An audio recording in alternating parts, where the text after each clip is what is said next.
Hello, everyone. This is Sarah Zakaria, Associate Director of Alumni Relations at USD and Staff Liaison to the Young Alumni Network, part of the USD Alumni Association. I'm excited to have you join us today for the Young Alumni Network webinar, Life After College, a Well-Rounded Approach, with Mark Peters, Class of 2009, PhD. The Young Alumni Network is a USD alumni affinity group which serves the needs of graduates within the last 10 years and who are 35 years or younger. First, I would like to thank you for taking the time out of your busy schedule to join us this afternoon. Before we begin, please be mindful that today's webinar is being recorded. Access to the replay of this webinar will be found on the USD Alumni website about 1 week from today. So if you need to step away from the webinar or are interested in reviewing it at a later time, the archive broadcast will be posted at the USD Alumni website. On your screen is a control panel where you will be able to ask questions. It is named Chat. Questions are very welcomed, and Mark is looking forward to hearing what you have to say. So please submit your questions, and we will answer as many as time allows. If you experience technical difficulties, please submit your concerns via the chat area. In the event that we all experience technical difficulties during today's webinar, we will attempt to resolve the issue as soon as possible. If we are unable to do so, we will reschedule the session and an email with the new date and time will be sent. Without further ado, I'd like to introduce today's presenter. Mark Peters, Class of 2009, PhD, is an expert on assisting individuals finding meaningful work with a worldview they can live by. He has based his career on author Sharon Parks' Big Questions, Worthy Dreams, mentoring emerging adults in their search for meaning, purpose, and faith. Mark Peters helps young adults find their niche in the working world. He has written extensively on the topic of young adult spiritual development and creating a meaningful career. He earned a bachelor's degree in economics from Georgetown University, a master's degree from Boston College School of Theology and Ministry, and a PhD in leadership studies from the University of San Diego. Welcome, Mark. We now turn the time over to you.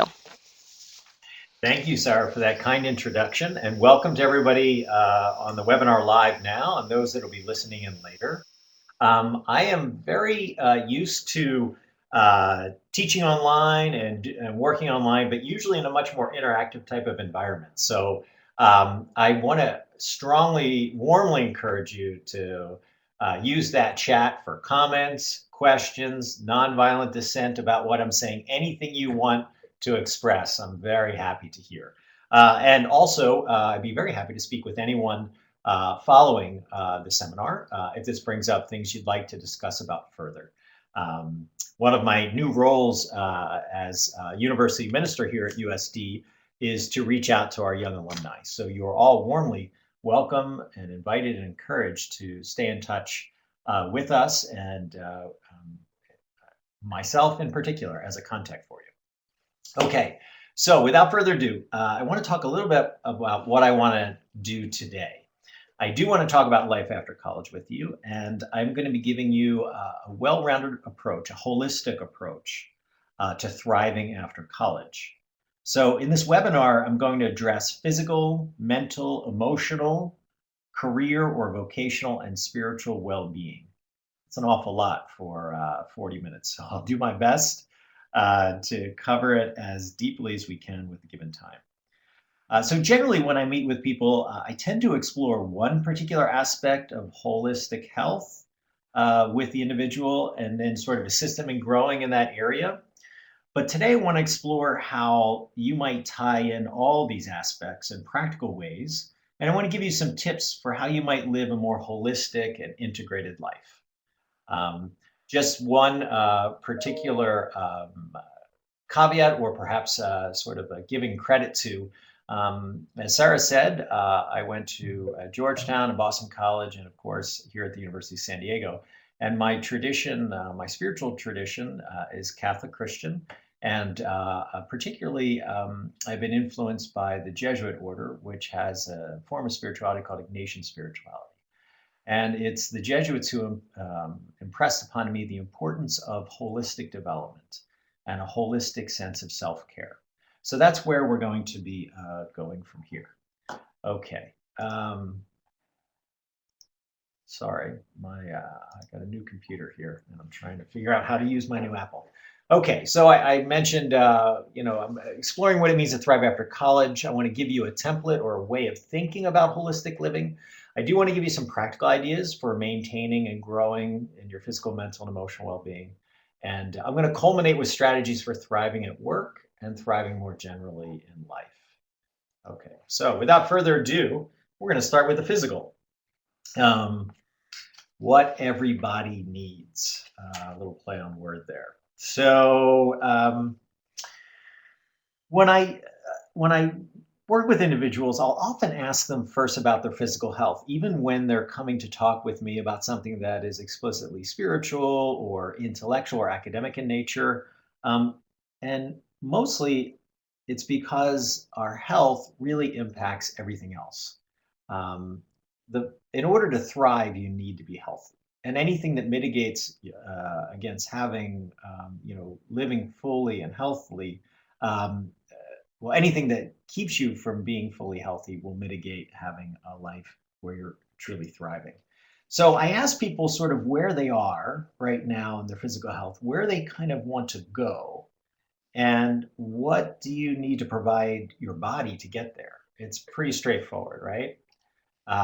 So there are three different aspects for maintaining health and physical well-being. And I will say this now that some of this is going to be a review for you, but I'd like you to reconsider these notions anew for the first time and perhaps see them as as much exhortations and reminders as new material. And perhaps you'll have some new ways of thinking about approaching well-being. Okay, so vast amounts of research, including studies at traditional Western medicine, like Harvard Medical School, and findings from holistic practitioners at the University of California, Berkeley, generally agree on three major aspects that contribute to the maintenance of health and physical well-being. So there's no surprises here, except perhaps how obvious all this has been from our childhood. Balanced nutrition, moderate exercise, and adequate rest are the foundations of lifelong health, and they're a sound strategy for staving off a majority of illnesses that cause most morbidity in our contemporary populations, i.e. cancer, heart disease. So I told you there's no surprises here, and unfortunately there are no loopholes. But that may not be such a bad thing. Each of these aspects of physical well-being provides a wide variety of ways to reach our goals of physical health. So we're going to learn more about each of these topics. And while we're doing that, I encourage you to think about how you're going to put this into practice in the context of your everyday life.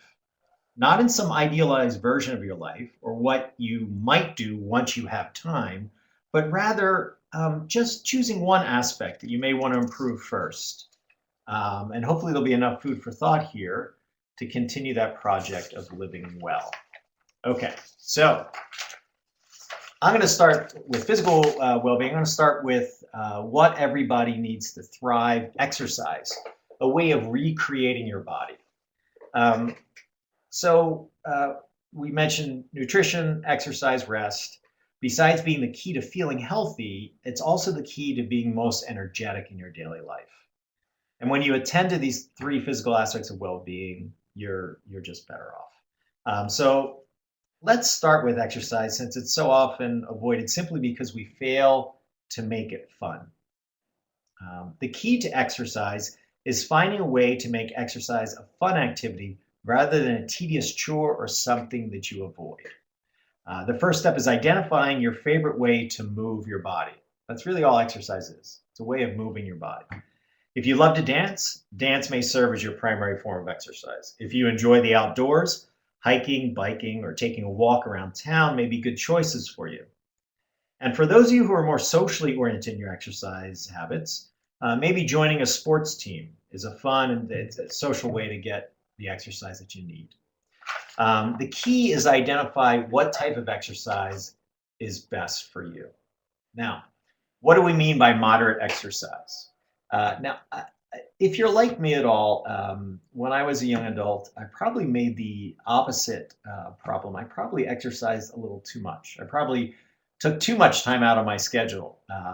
So that may be a problem for you. So moderate means not excessive, but it also means not zero. And moderate exercise is defined usually by the American Heart Association will say you need 20 to 30 minutes of vigorous cardiovascular activity. But the good news is, some of the best exercises for you are the easiest, like walking or a brisk walk. And these are things that you might be able to integrate into your everyday life. For me, when I worked in New York City, I had a brisk walk across Midtown Manhattan every day, and I made it kind of a fun adventure where I would be pretending I was like a running back on a football team trying to get through the defense because the streets are so densely packed when you're commuting in New York City. So my exhortation to you is to make exercise fun, make it something that's interesting and challenging to you. For a lot of my clients, I'll take them down to Costa Rica for a surf and yoga exercise. And you don't have to be a pro surfer or you don't have to be a yogi to get something out of it. But if you just make it new and creative and interesting to you, you will most likely maintain your exercise regimen. Okay, so people generally know that exercise is important. But another one that is equally important that probably is overlooked is sleep. So making time for physical restoration and healing. You need to understand that when you sleep at night, not only are you getting physical rest, but your mind is sort of resetting. And it's really a chance for your body to really just recharge and to heal itself, essentially. So equally important as developing the habit of regular exercise is getting enough rest. And this is perhaps our favorite part of any weekend or vacation in our busy lives. We often can't wait until then so we can catch up on sleep. Well, unfortunately, recent studies show that catching up on sleep does not work as well as we might have hoped. In 2002, a study conducted of contemporary sleeping habits in America found that nearly half of all Americans suffer some form of sleep deprivation. And sleep deprivation is so harmful because besides decreasing our effectiveness, it's just a plain miserable way to live. It's just to suffer throughout the day, especially a work day, being under-rested or even exhausted. Chronic sleep deprivation can also lead to major health problems if it's not addressed. So for a normal healthy adult, 7 to 8 hours of sleep each night is suggested by the American Academy of Sleep Medicine for optimal health. Sleep restores not just our physical bodies, but assists with mental and emotional health management. The healthiest and most restorative times for sleep synchronize with our circadian rhythms. You may have studied this at USD, which are also linked to the metabolism of cells and occurs most effectively with consistent 7 to 8 hours of nighttime sleep. Now, global societies with the greatest success in promoting longevity include a siesta as part of their lifestyle. Short, well-timed naps, perhaps mid-afternoon for 20 to 30 minutes, may also assist in assuring that the body gets enough rest. In the end, having enough energy on a daily basis to accomplish what is most important to you may be the best guide for determining healthy sleep patterns for you. So let me just be clear here. This picture, I don't want it to mislead you. I'm not telling you to take a nap at work. That may not be the best thing for your career. And we'll talk about thriving at work and career well-being a little bit later. But making sure that you get regular amounts of sleep. I know this may sound even parental to you, but I can't overemphasize enough that oftentimes we will trade off sleep for exercise when the best thing you're supposed to do, the thing you most need to do, is to get some quality rest. So anytime you think you're being lazy by sleeping, you might need to think again. So remember, 7 to 8 hours. Okay. Now, the third and final component of thriving physically is balanced nutrition. And I call this eating for life, right? A lot of us eat for pleasure, and that's a wonderful thing. But I want you to consider a different way of eating, and that's eating for life, eating for energy. So really, I've saved the best for last here. And arguably, it's the most important and least appreciated aspect of maintaining physical well-being. Nobody likes being told what to do, or worse yet, what to eat. So I want to take a different approach. I encourage you to think of nutrition and your eating choices as a form of energy balance. Healthy, happy people have enough energy to do what they most want to do in life. I don't mean just completing a bucket list before you die, but rather having enough energy to live fully each day and not feel like you're just making it through the day. Naturally, we all occasionally have days where we're just getting by. However, if days like that are the rule in your life rather than the exception, then getting proper nutrition may be your ticket to a more energized life. So here's a concept I want to introduce to you. The concept of energy balance. It's really simple. Calories saved is a function of calories taken in minus calories burned, right? So stored energy or fat is really just a function of calories in minus calories burned. You can do any kind of diet you want, but this equation never changes. So really, you need to take in enough calories in order to enjoy what is most important to you. And for some of you, that is hanging out with friends, obviously being able to work effectively, and eventually it'll be about playing with our children, accomplishing those things that are most important to us. So without overdoing our intake or taking in relatively useless calories, it's important to think of your nutrition as a diet or a lifestyle, a way of life, a way of achieving energy balance.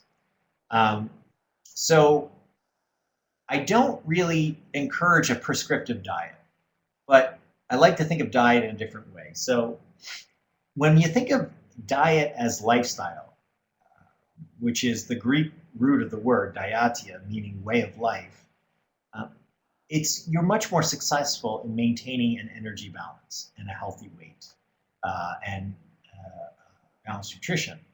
Instead of thinking of it as some rather restrictive food rationing, think of it as a way of establishing an eating lifestyle that works for you. So I'm going to use a personal example.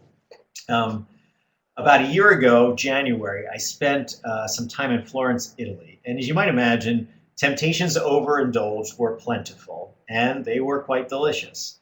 My colleagues and I ate hearty Italian meals with all the trimmings, really not held back, but none of us gained any extra weight because we adapted our lifestyles to accommodate the increased calories that were too tasty to turn down. And we did this by simply walking around the beautiful city of Florence, both before and immediately following every big meal. It's an amazing what little adjustments can do for your health. So something as simple as just a 15-minute walk to the restaurant and a 15-minute walk immediately following the meal help with digestion as well as enjoying that and enjoying the city we're in. So I want to encourage you to experiment with variations in your diet, not different types of diet. Don't, the South Beach diet and the Atkins diet and all these other things, I would steer away from them. You can take principles for them, but what I would do is try and find a lifestyle that works for you. So you might just think about one minor adjustment that you would make. And one minor adjustment might be to include more fresh fruit and vegetables into your diet in lieu of heavier carbohydrates. So instead of going the extreme of having no carbohydrates in your diet, just look at your plate and see if you have too many carbs on your plate and just start to edge off some of those carbs and just have some, fresh fruit and veggies in there. And I guarantee you, when you do all three of these things together, when you get adequate rest, you don't overeat. When you exercise, you crave the foods that you most need for energy balance. I find anytime that I have a healthy sort of regular regimen and exercise, I absolutely make sure that my body actually craves what it needs. It doesn't crave the junk food as much as it craves the lean proteins, the whole grains, and the fresh fruit and vegetables. Okay. That's enough for physical health, but I think it's an important place to start. When you're not physically healthy, the rest of this stuff is really hard to maintain balance with. All right. So since our physical health is intimately connected with our mental well-being, I want to explore next the concept of mental health, or thriving mentally, if you will. And so let me be clear what I mean by mental well-being. Mental well-being cultivates a sense of joy or contentment in the simple pleasures of everyday life. Mindful living, which leads to a deeper sense of mental well-being, is not meant to be a replacement for quality mental health care. However, practices associated with mindful living are certainly related to your mental health, and they can be a powerful complement with what you may already be doing for your psychological health. So, how can we maintain and grow our mental health, our mental well-being. How can we thrive mentally? So I'm going to focus on three primary areas. First, we sometimes call mental hygiene, not the greatest term, but I'll explain that later. Second, mental focus, and thirdly, mental stimulation or growth. So first, mental hygiene. This is kind of doing an audit. Excuse me. This is kind of doing an audit of your everyday thoughts. Sometimes called the power of positive thinking, but that has a bit of a vapid connotation. That kind of can have an empty sort of connotation. So let me try and flesh this out for you. Too many of us have patterns of thinking that are self-defeating. And I'm a fairly positive person, but I even find when I audit my thoughts that I have some fairly negative thoughts about myself or others that really just kind of distract from the kind of mental hygiene you need to have to thrive mentally, right? So awareness of these patterns is often the first step to reversing them, and we can stop being our own worst enemy. The work of Marty Seligman in positive psychology at the University of Pennsylvania, and I've added a copy of one of his more recent books, Authentic Happiness, a really accessible treatment of positive psychology. These and practices of cognitive therapy are two key resources in this practice. Okay, so just a little bit on cognitive therapy. If you've ever talked yourself out of negative thinking, you've employed a form of cognitive therapy. It's really just using logic to rein in some of those illogical or irrationally over-emotive thoughts that might come into our mind that are self-destructive. We certainly don't have enough time here to go into the full complement of what Authentic Happiness has to offer you, but I really encourage you as a website to go there. And there's lots of self-assessment tools. We don't have the time to do it here. If we were in a class, I'd be able to give you one of these tools. But just go onto his website and do some of these self-assessment tools for yourself. The Meaning in Life survey itself is probably one of the better ones. Okay, enough on mental hygiene. Sarah, I'm going to ask the help of Sarah here just to conduct our first poll. I want to know how many of you practice some form of meditation or prayer on a regular basis. So if you can just take a second here, just tell me yes or no, and I'll define a regular basis by being, say, if not daily, 3 or 4 times a week. All right, I see some people change their votes once I defined what I meant by regular. Okay. Well, thank you for those who chimed in here. So it looks like most of you are fairly well versed and are perhaps convinced the power of meditation or prayer or reflection on a regular basis. So let me just use that as a way to enter into this next topic. Okay, we can take the poll down there. Thanks, Sarah.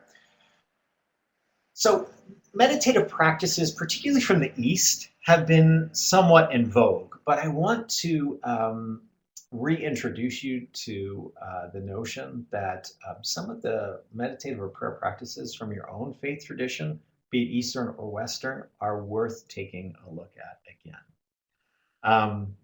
So this is the place where we introduce different practices of meditation. They help to increase mindfulness in daily life and tend to promote a deeper sense of gratitude as well as clarity of purpose, which we will see later is extremely important. Now, as many of you have already indicated, you have a regular and vibrant practice of prayer or meditation reflection. So it's important to work with those and to build on those personal practices. But I just want to introduce to you one particular form of meditation you might not be familiar with. And this form is called transcendental meditation. It actually can be used in a religious context or in a religious context. And transcendental meditation, there are many of websites that support this. There are many of communities of practice of TM around there. In the Christian tradition, this is oftentimes called contemplative or centering prayer. And it's a very simple practice of clearing the mind for about 15 minutes a day. And not to sell the practice short, but don't mistake simplicity for a lack of depth. It's just a simple sort of practice where you have a focused word or an image or a phrase that you repeat over and over again in a way to help you to center and focus and to be truly present in the moment. Now, this may sound a little too mystical for those of you that aren't used to the practice of meditation, but you'd be surprised how many people do practice a form of meditation like this. So whatever you find helpful, I encourage you to continue those practices of reflection, and I'll introduce more of those later in the presentation. The third aspect or the third level of thriving mentally would be a commitment to ongoing intellectual growth. Now, all of you, being graduates of our esteemed university, understand the importance of ongoing or lifelong learning. And I want to strongly encourage you to explore making some commitment to a form of lifelong learning in whatever field you find most interesting or compelling for you at this time in your life. Just like exercise, it's important to find something that really motivates you, that's connected with your passions, with your interests. So whether this is personal or professional or both, it's really important that you look for continuing opportunities to learn. Some of you may be familiar with Stephen Covey. He wrote a very successful book called 7 Habits of Highly Successful People. And the seventh habit is called sharpening the saw. And sharpening the saw is basically his idea of lifelong learning, that you need to put aside an hour a day, he says, to sharpen the saw. Now, that's a pretty significant commitment. But if you think about this idea of growing physically, growing mentally, and as we'll talk about, growing emotionally, an hour a day is really not a lot to as sort of a reinvesting in the human capital that you've already put a significant financial investment in by graduating from USD. Yes, thank you, Sarah. Participating in this webinar is definitely a form of lifelong learning. And I love that picture of Einstein up there. And Einstein, probably one of the most knowledgeable and bright people that he's the symbol for genius and intellectual growth. This is one of my favorite quotes from him. Imagination is more important than knowledge. And anything that's going to stimulate your creativity or your imagination is something that is key to thriving mentally. Okay, let me move on, just in the interest of time, to emotional well-being. These all kind of build on one another. And I take them in sequence like this, but they're not hard and fast separate from one another. So your physical well-being is very well connected with your mental well-being and vice versa. You've heard of psychosomatic illness and how your mental state really can impact your physical health. Well, mental hygiene and having positive thinking and whatnot also impacts your emotional well-being. So when we're talking about emotional well-being, we're talking about three things. We're talking about who matters in your life. We're talking about relational health. What matters in your life? So what are the communities and causes that you're willing to give your time and your energy to? And then finally, growing emotionally. And I'm going to talk about growing in emotional and social intelligence. So living with heart, I like to say, thriving emotionally. This first level is something that I learned when I was a hospital chaplain in Boston. And my heart goes out to the people of Boston. I suffer with them. And actually, the hospital that I was at was a trauma center. So some of those that lost their limbs would have been going to this hospital that I was at. And one of the things that I was most impressed by was those that were ailing physically really were also ailing psychologically and emotionally. And so when I was a student chaplain there, my supervisor used to encourage me to conduct a review of relationships with all of the patients that I would be visiting. And this review of relationships might be exactly what it sounds like. It would be exploring with them what their web of support was in life. Who were the significant relationships that they could depend upon? And, when push comes to shove, this idea of when you are facing a chronic illness or a terminal illness, or you're facing some sort of trial in life, like a physical illness, that depth of relationship, those core relationships, are what you're going to lean on to get physically healthy as well as for your emotional stability. So I always would explore with patients, and it would be a very healing moment where they would recognize just how deep and broad their web of relationships were. And if it was not, that was a red flag for us that they would need more social support in addition to their physical treatment. One thing I want to note is that, it's easy for some of us who are introverts to recognize the value of quality time in a relationship. It's one of the 5 love languages. It's probably most appealing to introverts. And so it's easy to disdain breadth of relationships, so a variety of acquaintances, in favor of deep relationships. And depth in relationships, those core relationships, no doubt are the most important. But having a breadth of relationships, so think of your Facebook friends, your LinkedIn contacts, these are also kind of important too to be healthy emotionally.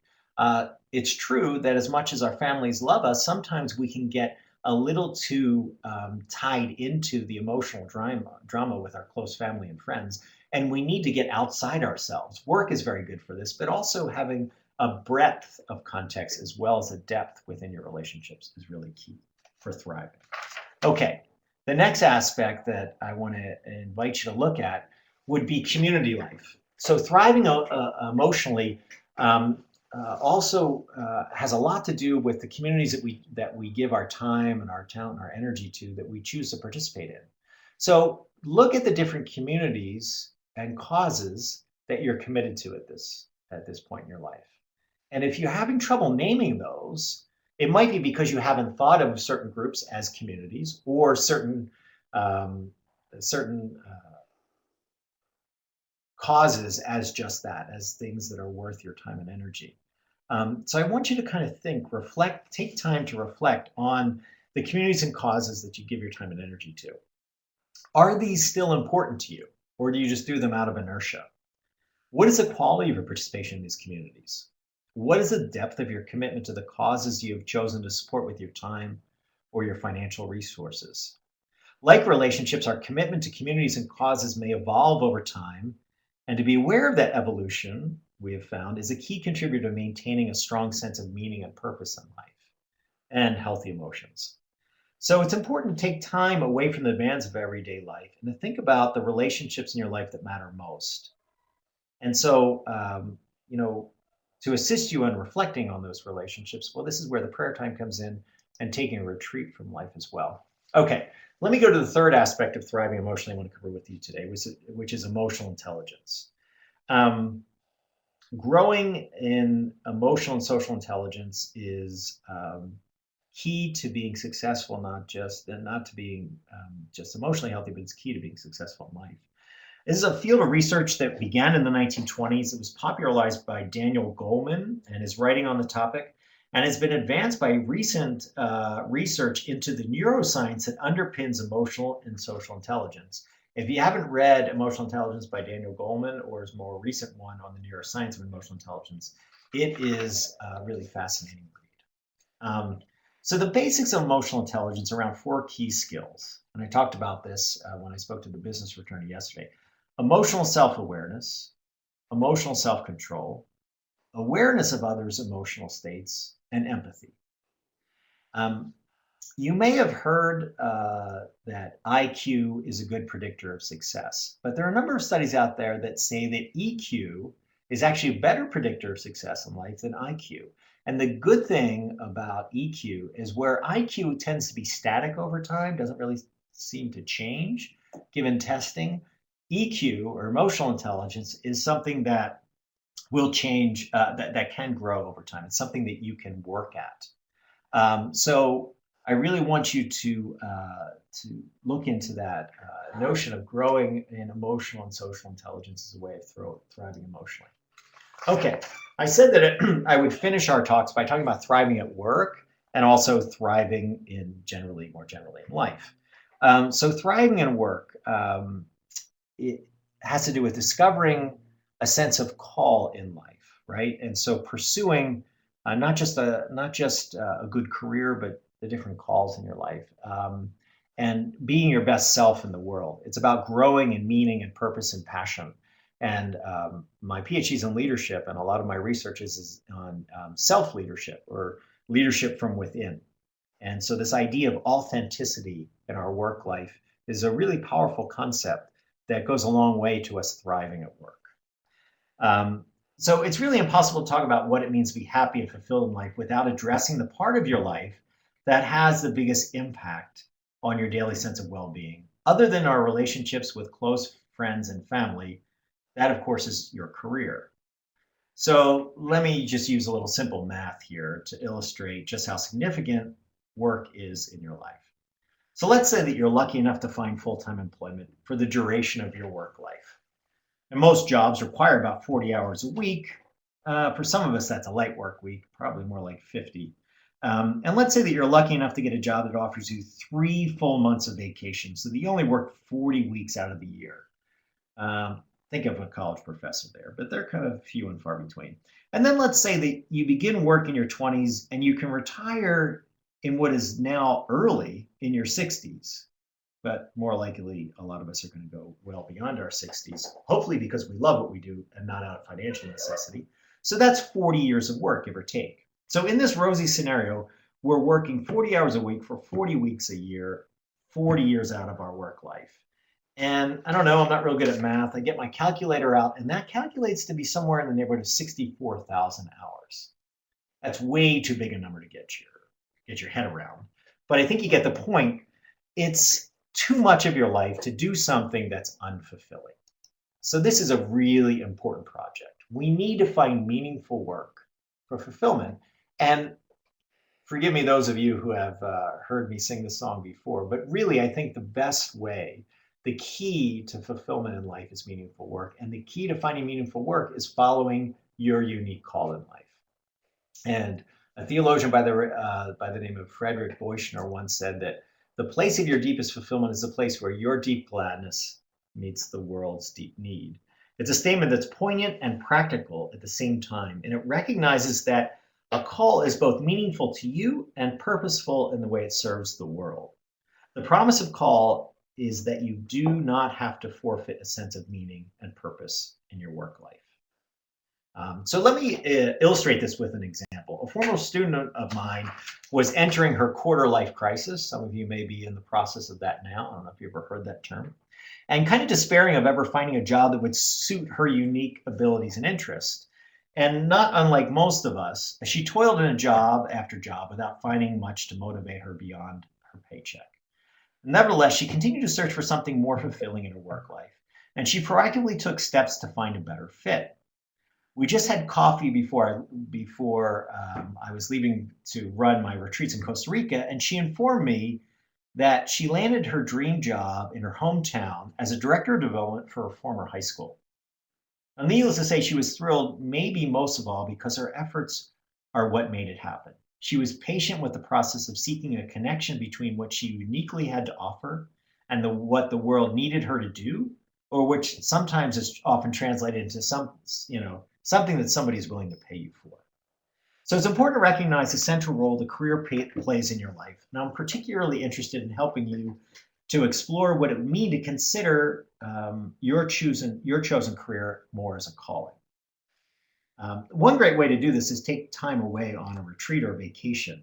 You then have time away from everyday concerns, and being physically in a different place can often help you to be different in a different frame of mind, so that you can imagine creatively and courageously where your deep gladness meets the world's deep hunger. Okay. So in order to do this, there's a skill called, hi Ruth, I can see you're approaching your quarter life crisis. Great. Well, that's something that I would love to talk with you more about. I'm sure, thank you for being courageous saying that. I'm sure you're not the only one. Discernment is a tool or a method for you to help discern what is your call, not just your career. It's decision making that's grounded in your deepest belief, values, and passion, and it's guiding your career choices based on what those deepest values and passions are. Kelsey's in it too. Okay. Anybody else in a quarter life crisis? Let's just face up now. Okay, consistent with our commitments to our chosen communities and causes. This is really key for a call. A call in life will always honor what is most important to you. And illustrated with my friend who got her job with the director of development, this is a process of trial and error. You have to have the courage and the support network, going back to your web of relationships and doing a review of relationships and your emotional well-being, as well as a positive outlook. All these are helpful for pursuing a call, not just a career. So meaningful work is one of the core challenges of our 20s and 30s. If you are finding it difficult to carve out your niche in the world of work, you are not alone. This is really one of the primary challenges that you face. And the good news is that you're not alone, and that there are some tried and true methods for helping you kind of get through this trial and error process.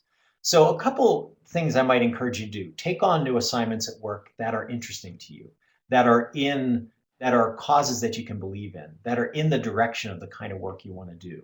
One quick example: when I was in New York City working in the business world, I started volunteering for Literacy Volunteers of America, and because I really wanted to help people trying to help themselves. So what I wanted to do was help people that were trying to get their GED, their high school equivalency exam.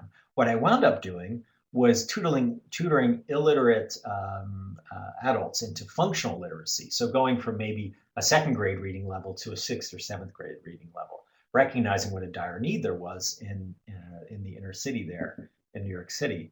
And then I wound up getting an offer to be a trainer for them, a volunteer trainer for them, which actually sent me out to San Diego for the first time in my life to do this training. I wound up hearing a talk from one of my heroes, Robert Fulghum, who wrote All I Needed to Know I Learned in Kindergarten. And all this because I just found a volunteer way of trying to do what I wanted to do more of, which was teach and help people. Another good thing for you is to find a mentor in your career or a guide for your vocation. And here are some three questions you can ask yourself. If you're considering a particular job or career, you ask yourself, am I any good at it? Do I get a kick out of it? And does anybody want me to do that? That's courtesy of Father Michael Hines from Boston College, who's a genius when it comes to this stuff. And I love our inspiring words from the late John F. Kennedy here. Truly, those people that are most happy in life are those who have found a meaningful way to serve. Okay, now, I promised you that I would end with talking about, and don't worry if you need to go before we finish here, because this will all be recorded and you go back and listen. But I talked about what it means to thrive in life. And for me, this is spirituality for wholeness, living with integrity. So I've already encouraged you to take a holistic approach to life through your physical, mental, emotional, and career or vocational well-being. And now I want you to think of spirituality as your way of tying all these aspects together. And so spirituality for wholeness is having a spirituality where somebody consciously chooses what they believe, not just inheriting your beliefs from your parents or from your church or whatever else, but really purposely choosing what is believed, living from your most cherished values, letting them inform the decisions you make in your personal and professional life, and then sharing your deepest passions and unique talents with a needy world. And that's the idea of following your vocation. I got this whole idea of thriving holistically, I said, from the Jesuits before, but there's a great book called WellBeing by Tom Rath. And I encourage you also to go to their website. I encourage you to go to the website by Marty Seligman at the University of Pennsylvania. This is another one to write down, WellBeing, just Google it. And this was a great book. They polled people, it's a Gallup poll, from people over 100 countries, from every region of the world, and from all different socioeconomic classes, races, religions, walks of life. And they polled people based on how much they were thriving in different areas of their life. And their categories were slightly different. It was physical, career, financial, community, and I believe spiritual or meaning. And they found that just about everybody was thriving in one aspect of their life, but only 7% of the population rated themselves as thriving in all aspects of well-being, of having a balanced way of life. And so I think a spirituality for wholeness is developing and committing to intentional practices that allow you to grow in all those areas. So spiritual well-being is what ties the other essential elements of thriving life together for us. It seeks to align our thoughts, attitudes, and behaviors with our deepest beliefs, values, shared values, and highest aspirations. When we live spiritually, we see the world differently. We react to setbacks with hope, giving us more resilience. We seek to understand another's perspectives before presenting our own. We act with more compassion and sensitivity to those who most need our help. Living spiritually is about bringing to life those values that matter most to us. We are going to explore now how we can nurture our spiritual well-being by looking at some concepts and practices that can assist us in integrating our life a little bit more. Okay, so another insight from this idea of well-being by Tom Rath, besides polling 98% of the world population, finding only 7% are thriving in all of this, they realized that each aspect of well-being, as I mentioned before, is interrelated with one another. And while we've explored slightly different elements of well-being, the same concept applies. We can't explore the concept of mental well-being without touching on some aspects of emotional well-being. Yoga is a great way of combining physical well-being with emotional, and some would say psychological and even spiritual well-being. So there's ways of integrating this. And again, as I said before, 66% of the population rated themselves as doing well in at least one aspect of well-being, while only 7% were thriving in all aspects. This is an astounding finding, although perhaps not surprising. As Tom Rath and his co-author Hartner point out, we tend to focus on one aspect of well-being that we're good at or comfortable with and tend to ignore the rest. But if all these aspects are interrelated, how can we expect to thrive in life if we consistently neglect other key aspects of our well-being in favor of one another? So this is easy to see in your own life. And this is where spirituality for wholeness may be of some assistance. Spirituality of wholeness is about maintaining a commitment to personal growth in all aspects of life. And it's about building upon our strengths and making time to develop those aspects of our lives that we tend to neglect. For instance, it is easy to get wrapped up in our careers and forget about nurturing our relationships. Or we may sacrifice the time and energy that is necessary to take care of our physical health, not realizing that we have less of ourselves to give if we allow ourselves to get run down or even get sick from neglect. Living spiritually means aligning your actions with your professed beliefs. And spirituality for wholeness professes the belief that each aspect of our life is precious and worthy of our care so that we can be our best selves in the world. Practicing this spirituality for wholeness challenges you to let your deepest hope for your life, what you hope to accomplish, and who you wish to become to guide your choices. Okay. Now, in the interest of time, I'm just going to guide you through one practice that you may be familiar with, so it may be a reminder. Let me introduce just one suggested practice to nurture a spirituality that seeks wholeness. It is the practice of regularly reflecting upon the direction of your life, where you have been, where you are now, and where you are going. Naturally, this is done in light of who you wish to become and what you hope to accomplish. This reflection is not merely a review of the day-to-day events in your life, but it's about putting those events into the big picture story of your life and how it is unfolding. This can be a very empowering practice as it offers a longer-term perspective on our lives than we usually take. The real power of this practice is in its regularity. If it is an hour or two once a week, or one day every month, or a full week or a weekend each year, or a combination of these, regular reflection not only nourishes the soul, it rejuvenates the mind and refreshes the spirit. The practice of purposeful reflection upon our lives is actually the inspiration behind taking retreats. Spiritual retreats are a great way and a great opportunity that offer time and space, especially set aside for personal renewal. So, my hope for you is that you consider the power and potential that a deepening practice of your spirituality can bring to your life. A nice addition to your spiritual practice may be establishing a habit of regular reflection or renewal in your life. We believe that it results in a richer, more fulfilling life for you, for your loved ones, and for the many lives that you'll touch along the way. So, in the interest of time, I'm going to end it there. Finding a meaningful way to serve is really the way to be happy and fulfilled in life.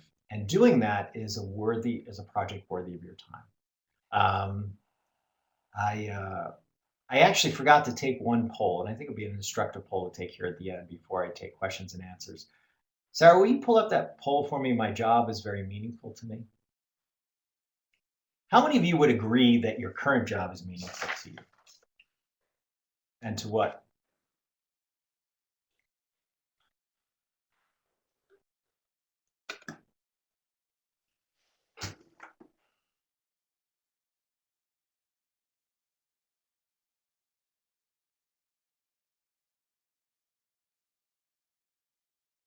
Okay, so it looks like about, most of you have some agreement that it's meaningful to you. And really, it's a degree like everything else, right? To what degree do we find meaning in our work? And as we grow in the kind of responsibilities we can take on and the size and scope of the projects and the depth of the meaning of the causes we take on, we can experience more and more meaning. And again, all of these growing um, physically, mentally, emotionally, vocation wise, and spiritually, these are lifelong projects. So I hope that this seminar gave you some, encourage you to think holistically about your life, maybe gave you some suggestions of how you might be able to advance and to thrive more in each of those aspects of life. And most importantly, I hope it pointed you to some places where you can go for future resources if you're interested. Okay. That's it for my prepared comments. I'd be happy to take any questions, comments, nonviolent dissent that you might have on the presentation. Thank you, Mark. That was a wonderful presentation. We have a question from Ruth. Will you be offering any retreats for alumni? Actually, that is a project that we have underway. My responsibilities are shifting a little bit next year with respect to university ministry, and one of my primary outreach will be with young alumni. So we are working on trying to construct a retreat, be it a day of reflection or a full weekend. And so spread the word, and anybody that might be interested, have them contact me so we can put that together. Thanks for asking. Yeah, and also contact us and let us know so we can get you on the interest list and let you know when it's coming up. Anyway, feel free to type in your questions in the chat box. We have about 5 minutes, so if you have any other questions, please type them in. And remember, if you fell asleep for any of the presentation, feel free to go back. Yes, the presentation will be posted online about 1 week from today. I'll also email everyone with the link and the slides.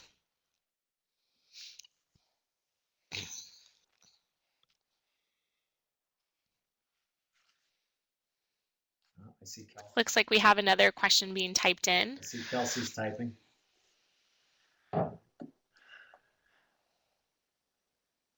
Yeah, thanks, Kelsey. Yeah, I do think it's hard. And I think that's the one thing we don't prepare you well for.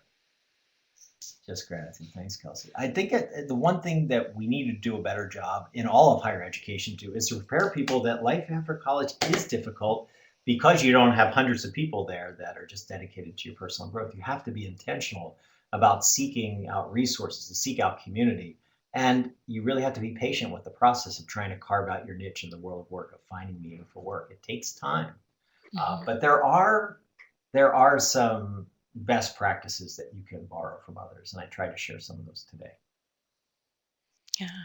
Mark, I really appreciate your presentation. I think you outlined a very good way for young alumni especially to as they go through those process. Your first job out of college is not going to be your lifelong dream, maybe or maybe not, or maybe you grow out of it quickly. But we're going to move on to our last slide. We again want to thank our presenter, Mark Peters, and as well as the Young Alumni Network programming team. Thank you so much for taking the time out of your busy schedule to our participants as well and participating. We have a few upcoming Young Alumni Network events and webinars. On May 8th, we have the Young Alumni Happy Hour here in San Diego. It's going to be at O'Toole's on campus. We're going to be so just register online. These are hyperlinked if you want to click on them and go to the website and register. When you register, you get a free drink ticket, so please register. May 9th, so the next day, we're going to have another webinar, how to buy your first home. This is instructional, and we have a great person from the Burnsmore Institute of Real Estate sharing the steps for first-time home buyers to prepare yourself.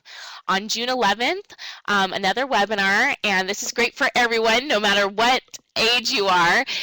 It's money, how to negotiate what's yours, and understanding what's not. And it's a salary negotiation webinar, and I'm definitely going to be there. I'm excited about it. And then lastly, on September 19th in Los Angeles, we have a special Young Alumni Networking event. And then we'll also be posting more of our networking, our webinar series online. But again, thank you so much. The recording of this webinar and the PowerPoint slides will be posted on the USD Alumni website.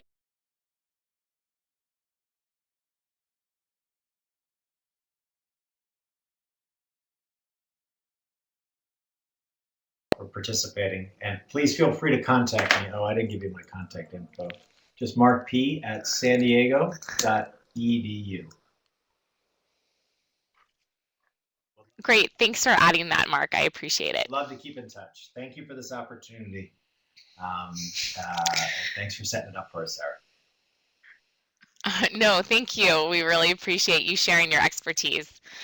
All right, until next time, May 8th, we hope to see many of you there or at another webinar soon.